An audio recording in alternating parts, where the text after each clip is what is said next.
繁華嘅城市啦，尤其是香港人咧效率喺世界上面咧係數一數二咁高嘅。咁而且咧伴隨而嚟嘅咧，香港人嘅壓力咧亦都好大。有時咧，當我哋忙工作之後咧，可能我哋需要一啲地方去舒緩一下心情。但係咧，放鬆心情之外，更加重要嘅咧，只要你有一個清晰嘅信仰，自然就可以過好我哋嘅生活，過得充實啦。而在座咁多位嘅傳道人咧，正正咧就係將你哋嘅善意同埋你對世界嘅睇法咧，交俾我哋城市人，令到我哋喺繁忙工作當中咧，都有一個好好嘅空間，能夠放鬆心情，我哋先可以重新做好我哋嘅工作噶嘛。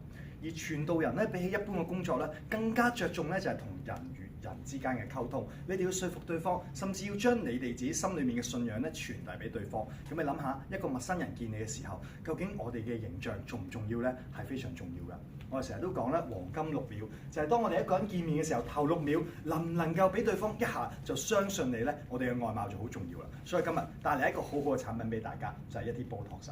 當然啦，最直接嘅功能就係定期去打支嘅話咧，能夠令到你容光煥發，有一個好好嘅笑容，亦都有一個好好嘅皮膚。對方見到你皮膚咁好啊，自然都願意同你講多啲啦。然後咧，當你唔用嘅時候咧，我建議個樽就擺喺你平時 office 個台面上面。點解咧？因為 Botox 係一種外力嚟㗎，係借助外界嘅力量咧，去幫助自己變靚啲。呢個係人追求靚嘅一種行為嚟㗎。有時好多嘢自己解決唔到，係可以借助其他人嘅力量㗎。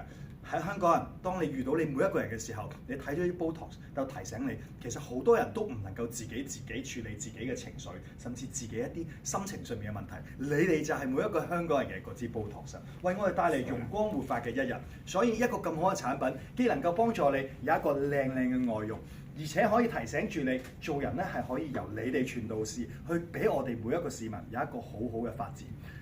有一句説話係咁講㗎：路雖遠，行則將至。喺你哋傳遞嘅道路上面係遙遠，但係只要堅持就能夠做得好好。再次多謝你哋為我哋帶嚟一個美麗嘅心靈湖泊，多謝。